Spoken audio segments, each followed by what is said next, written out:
সুপ্রিয় শিক্ষার্থীরা, সবাই কেমন আছো তোমরা? আশা করছি ভালো আছো। আমিও ভালো আছি। আমি তোমাদের শিক্ষক মোহাম্মদ হেলালুজ্জামান। আজকে আমরা নবম শ্রেণীর তথ্য প্রযুক্তি বিষয় হতে প্রথম অধ্যায়ের ই-লার্নিং বিষয় নিয়ে আলোচনা করব। তো সবাইকে আজকের ই-লার্নিং বিষয়ে আলোচনায় অংশগ্রহণের জন্য স্বাগত জানিয়ে শুরু করছি। আমরা এখানে কিছু ছবি লক্ষ্য করছি। প্রথমটা হচ্ছে টেলিভিশনে ক্লাস নেওয়া হচ্ছে। বর্তমান সময়ে আমাদের খুব পরিচিত একটা ছবি এটা। করোনার এই লকডাউনের সময়ে স্কুল কলেজ সব বন্ধ। ঢাকার প্রখ্যাত স্কুলগুলোর অভিজ্ঞ টিচারগণ তারা টিভিতে ক্লাস নেন। সেই ক্লাসগুলো আমরা পুরো দেশে সংসদ টিভির মাধ্যমে দেখতে পাই। এরপর দেখতে পাচ্ছি ওয়েবসাইটে তথ্য খোঁজা হচ্ছে। আমরা দেখতে পাচ্ছি অনলাইনে বিভিন্ন রকম কোর্স করা হচ্ছে। এরপরে ছবিতে মাল্টিমিডিয়া প্রজেক্টর ব্যবহার করে টিচার ক্লাস নিচ্ছেন। এই সবগুলো ছবির মধ্যে একটা বিশেষ মিল রয়েছে। মিলটা কি বলতে পারবে? হ্যাঁ, ঠিক বলেছ। সবগুলো ছবিতেই তথ্য প্রযুক্তির ব্যবহার হয়েছে। তথ্য প্রযুক্তি ব্যবহার করে এখানে শিক্ষাদান করা হচ্ছে। আর এই যে তথ্য প্রযুক্তি ব্যবহার করে শিক্ষাদানের যে প্রক্রিয়া, এটাকেই বলছি আমরা হচ্ছে ই-লার্নিং।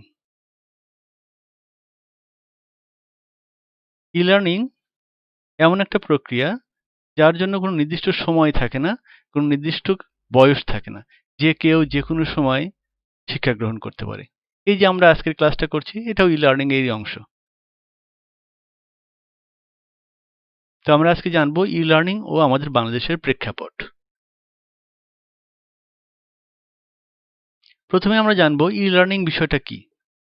ই-লার্নিং শব্দটার দুইটা অংশ, একটা ই-লার্নিং।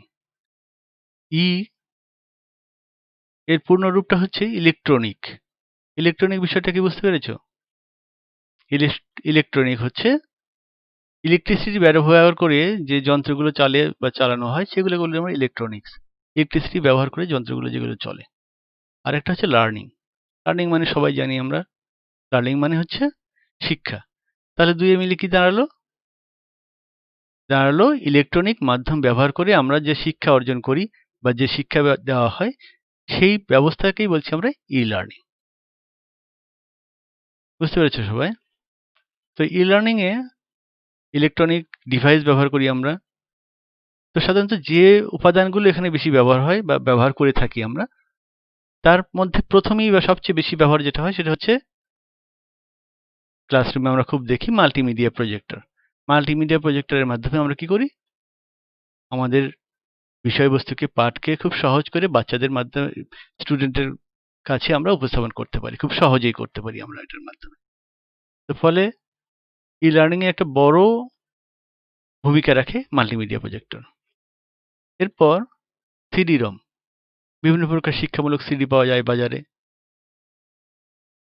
ছোটদের বর্ণমালা শিক্ষা অথবা বড়দের আমরা এনসাইক্লোপিডিয়ার কথা বলতে পারি বা অন্য কোনো সফটওয়্যার সিডি, যেটা ব্যবহার করে আমরা খুব সহজেই ঘরে বসে আমরা শিক্ষা গ্রহণ করতে পারি। এটি ই-লার্নিং এর একটা বড় উপাদান। এরপর টেলিভিশন, একটু আগে আলোচনা করেছি যে আমাদের দেশে বর্তমান সময়ে এই করোনার প্রেক্ষাপটে টিভিতে আমরা শিক্ষা গ্রহণ করছি। টিভিতে বিভিন্ন ক্লাসের বিভিন্ন বিষয় সম্পর্কে অভিজ্ঞ টিচাররা আলোচনা করছেন, যেগুলো আমরা শুনে দেখে আমরা জ্ঞান লাভ করতে পারছি। আর সর্বোপরি ইন্টারনেট। ইন্টারনেটকে বলা হয় জ্ঞানের ভান্ডার।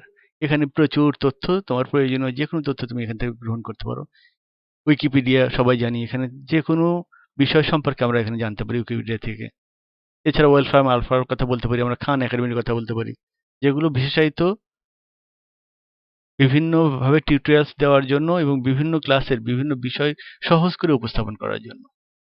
এছাড়া ইউটিউবে আমরা অনেক ভিডিও, অনেক টিউটোরিয়াল দেখতে পাই, যার মাধ্যমে আমরা ঘরে বসেই অনেক বিষয় খুব সহজেই আমরা শিক্ষা লাভ করতে পারি। তো ই-লার্নিং এর ক্ষেত্রে ইন্টারনেটের কোনো জুড়ি নেই। এই যে আমরা আজকে যে প্রোগ্রামটা দেখছি, এটাও ইন্টারনেটের মাধ্যমে আমাদের কাছে বা আমাদের সামনে উপস্থাপন করা হচ্ছে। ই লার্নিং এর ব্যবহার আমরা বিভিন্ন জায়গায় দেখি, যেমন আমাদের কম্পিউটার ব্যবহার করে টিচাররা ক্লাস নেয়, মাল্টিমিডিয়া প্রজেক্টর ব্যবহার করে। তো এটা ই লার্নিং এর একটা অংশ। খুব বেশি ব্যবহার বর্তমান সময়ে হচ্ছে আমাদের বিভিন্ন স্কুলগুলোতে, মাল্টিমিডিয়া প্রজেক্টর ব্যবহার করে ক্লাস নেওয়া। এরপরে অনলাইনে বিভিন্ন কোর্স বিভিন্ন সময় উন্মুক্ত করা হয়, যে কোর্সগুলো আমরা গ্রহণ করতে পারি। আমাদের পক্ষে বিভিন্ন দেশের বড় বড় ইউনিভার্সিটির বিভিন্ন কোর্স আমরা ইচ্ছা করলেই সেখানে গিয়ে করতে পারি না, কিন্তু বর্তমান সময়ে তারা অনলাইনে কোর্সগুলো উন্মুক্ত করে দেওয়ার ফলে আমরা ঘরে বসে সেই কোর্সগুলো করতে পারি এবং আমার জ্ঞান অর্জনের পাশাপাশি আমার সার্টিফিকেট অর্জনও করতে পারি আমি।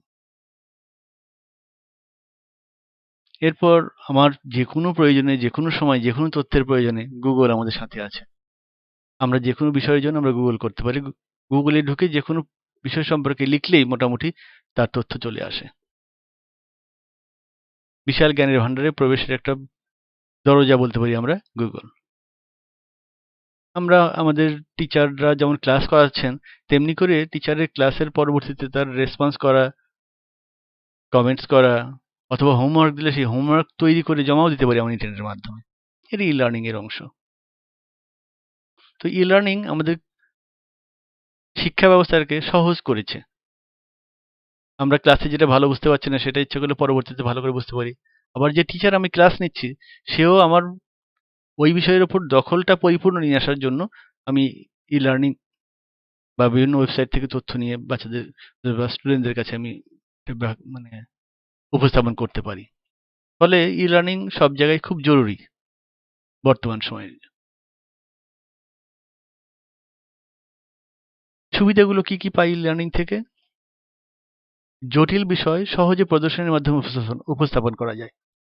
যে বিষয়টা স্টুডেন্টদের বোঝানো কষ্ট, শক্ত ব্যাপার বা স্টুডেন্টদের বোঝা শক্ত, সে বিষয়টা যদি আমরা একটা ভিডিও বা একটা অ্যানিমেশন আমরা তৈরি করে স্টুডেন্টদের দেখাতে পারি। ইন্টারনেটে প্রচুর এরকম কন্টেন্ট রয়েছে, যেগুলো যদি স্টুডেন্টদের দেখানো যায় তাহলে স্টুডেন্টরা খুব সহজেই সেই কঠিন বিষয়গুলো বুঝতে পারে। যেমন আমরা বলতে পারি, আমরা গ্রহ নক্ষত্রের আবর্তন, রক্তের সংবহন, এই বিষয়গুলো বলে যতটা না বোঝাতে পারি তার চেয়ে যদি আমরা একটা ভিডিও বা একটা অ্যানিমেশন দেখাই, খুব সহজেই স্টুডেন্টদের মগজে ঢুকে যায় বিষয়টা এবং তারা কখনো এটা ভোলে না। তেমনি করে জটিল কঠিন বিষয়গুলো কোনো ছবি বা ভিডিও দেখার মাধ্যমে আমরা খুব সহজেই উপস্থাপন করতে পারি। গবেষণাগারের সীমাবদ্ধতা আমাদের প্রায় প্রতিটি স্কুলে রয়েছে। আমরা গবেষণাগারে সমস্ত কিছু গবেষণা করে দেখতে পারি না বা দেখাতে পারি না। সেই ক্ষেত্রে যদি আমরা বিভিন্ন রকম তথ্য প্রযুক্তির আশ্রয় নিই, সেখানে বিভিন্ন রকম গবেষণা করার জন্য আমাদের কিছু উপাদান রয়েছে, কিছু ওয়েবসাইট রয়েছে যেখানে আমরা একেবারে হাতে কলমে গবেষণা করার মতো কাজগুলোকেও আমরা দেখতে পারি বা করতে পারি ওইভাবে। যদিও ভার্চুয়ালি করি আমরা, তবুও আমরা সেই বাস্তবে করার স্বাদটাও গ্রহণ করতে পারি। ফলে আমাদের জ্ঞানটা পরিপূর্ণ হয়, বাস্তব জ্ঞান অর্জন করতে পারি আমরা। তো এইরকম করে গবেষণাগারের যে সীমাবদ্ধতা, সেই সীমাবদ্ধতাও আমরা কাটাতে পারি ই লার্নিং এর মাধ্যমে। এরপর দক্ষ শিক্ষকের অভাব। বাংলাদেশে আমাদের দক্ষ শিক্ষকের প্রচুর অভাব। সব স্কুলে শিক্ষার্থীরা ভালো বা দক্ষ শিক্ষক পায় না। সেই ক্ষেত্রে যদি তারা ই লার্নিং এর উপর একটু জোর দেয়, তাহলে কি হবে? দেশের বা বিশ্বের ভালো ভালো টিচাররা যারা এই বিষয়ে কোনো লেকচার দিয়েছে বা নোট দিয়েছে, সেই নোটগুলো তারা সহজেই পেতে পারে। জ্ঞানের ক্ষেত্রে তারা অনেক এগিয়ে যেতে পারে। এছাড়াও টিচার, যে অদক্ষ টিচার বলছি আমরা যাকে যদি মনে করি, সে চাইলেও কিন্তু এইসব বিভিন্ন যে ক্ষেত্র আছে এই ক্ষেত্রগুলো থেকে তার জ্ঞানটাকে সে আহরণ করে স্টুডেন্টদের মাধ্যমে মাঝে আরো বেশি ফ্রুটফুল ভাবে বা ফলদায়ক ভাবে সে তার বক্তব্য উপস্থাপন করতে পারে। করোনার মতো এরকম বিভিন্ন আপৎকালীন সময় যখন আসে, যখন আমরা ক্লাসে যেতে পারি না, সেই ক্ষেত্রে ই লার্নিং ছাড়া তো আমাদের কোনো গতিই থাকে না। তোমরা দেখতেই পাচ্ছ বর্তমান সময়ে আমাদের এই যে ক্লাস নিচ্ছি, আমরা ক্লাসে যেতে পারছি না বলে ই লার্নিং এর মাধ্যমে ক্লাস নিতে হচ্ছে। তো এইসব সময় ই লার্নিং ছাড়া আমাদের কোনো উপায় থাকে না। বিশ্বের নামকরা প্রতিষ্ঠান হতে কোর্স গ্রহণ, একটু আগে বলেছিলাম যে আমরা চাইলেই বিশ্বের বড় বড় প্রতিষ্ঠান, হার্ভার্ড ইউনিভার্সিটি বলি, আমরা ক্যামব্রিজ থেকে বলি, তারাও বিভিন্ন কোর্স অফার করে যেগুলো আমরা ঘরে বসেই করতে পারি এবং এখানে পরীক্ষা দিয়ে আমরা সার্টিফিকেট অর্জন করতে পারি। তো এটা সম্ভব হয়েছে ই লার্নিং এর কল্যাণেই। মোট কথা আমরা বলতে পারি শিক্ষার নতুন একটা দিগন্ত উন্মোচন হয়েছে ই লার্নিং এর ফলে। ই লার্নিং এর ফলে শিক্ষার বা জ্ঞানের প্রকাশের প্রসারের একটা ক্ষেত্র তৈরি হয়েছে। তবে মনে রাখতে হবে যে ই-লার্নিং কিন্তু আমাদের যে সনাতন পাঠদান পদ্ধতি এটার বিকল্প নয়। ওটাকে বাদ দিয়ে আমরা ই-লার্নিং এ যেতে চাই না বা যেতে পারি না। কিন্তু সনাতন যে পদ্ধতি রয়েছে বা আগের যে পদ্ধতি রয়েছে তার সঙ্গে পরিপূরক হিসেবে এটাকে যদি আমরা গ্রহণ করি তাহলে পাঠটা আমাদের ফলপ্রসূ হবে। বাংলাদেশে ই-লার্নিং এর প্ল্যাটফর্ম কেমন? এবার আমরা আলোচনা করব বাংলাদেশে ই-লার্নিং প্ল্যাটফর্ম সম্পর্কে। তথ্য প্রযুক্তির বিকাশে এবং ইন্টারনেটের গতি বৃদ্ধির ফলে বাংলাদেশে ই-লার্নিং এর ক্ষেত্রে একটা বড় পরিবর্তন চলে এসেছে। এখন অনেক ওয়েবসাইট তৈরি হয়েছে যার মাধ্যমে আমরা ই-লার্নিং এর বিভিন্ন বিষয়বস্তুগুলো আমরা গ্রহণ করতে পারি। তার মধ্যে একটা হচ্ছে রবি 10 মিনিট স্কুল। রবির এই 10 মিনিট স্কুলে আমরা ক্লাস 1 থেকে শুরু করে দ্বাদশ শ্রেণী পর্যন্ত যেকোনো শ্রেণীর যেকোনো বিষয়ের যেকোনো অধ্যায়ের আমরা ভিডিও দেখতে পাই। এর মাধ্যমে আমরা আমাদের জ্ঞানকে আরেকটু ঝালিয়ে নিতে পারি খুব সহজেই। অন্যরকম পাঠশালা এটাও একটা ই-লার্নিং এর ভালো প্ল্যাটফর্ম। এখানে ঢুকে আমরা বিভিন্ন তথ্য সম্পর্কে জানতে পারি, বিভিন্ন বিষয় সম্পর্কে আমরা জানতে পারি। আমরা খান একাডেমির কথা সবাই জানি। এখানে অনেক বিষয় সম্পর্কে অনেক নোট পাওয়া যায়, অনেক তথ্য পাওয়া যায়, ভিডিও পাওয়া যায়। এটা বাংলায় ছিল না বাট এখন বাংলাতেই চলে এসছে এবং বাংলাতে আমরা ইচ্ছা করলে এখানে ঢুকে যেকোনো পাঠ্যবস্তু সংশ্লিষ্ট যেকোনো পাঠ আমরা এখানে বাংলায় দেখতে পারি। খুব সহজেই আমরা এখান থেকে আমাদের যে জ্ঞানকে বাড়িয়ে নিতে পারি বা জ্ঞানটাকে আমরা আরো উন্নত করতে পারি। এরপর আছে শিক্ষক বাতায়ন। শিক্ষকদের জন্য খুব চমৎকার একটা ওয়েবসাইট। এখান থেকে শিক্ষকরা তাদের মাল্টিমিডিয়া কন্টেন্ট গুলো এখান থেকে ডাউনলোড করতে পারে।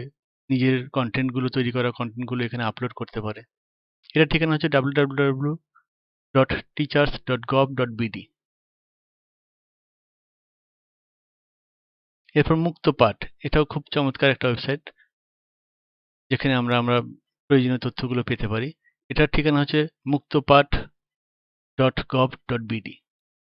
এরপরে বর্তমান সময়ে খুব জনপ্রিয় একটা ওয়েবসাইট হচ্ছে কিশোর বাতায়ন। এখানে বিভিন্ন শ্রেণী ভিত্তিক বিভিন্ন বিষয় ভিত্তিক আলোচনা আমরা পাই। এখান থেকে আমরা যেকোনো আলোচনা ভিডিও দেখতে পারি এবং সেটা আমরা গ্রহণ করতে পারি। আমাদের বাংলাদেশ টেলিভিশন থেকে যে আমার ঘর আমার স্কুল প্রোগ্রামটা হয় এই প্রোগ্রামের সমস্ত ভিডিওগুলো এখানে আপলোড করা হয়।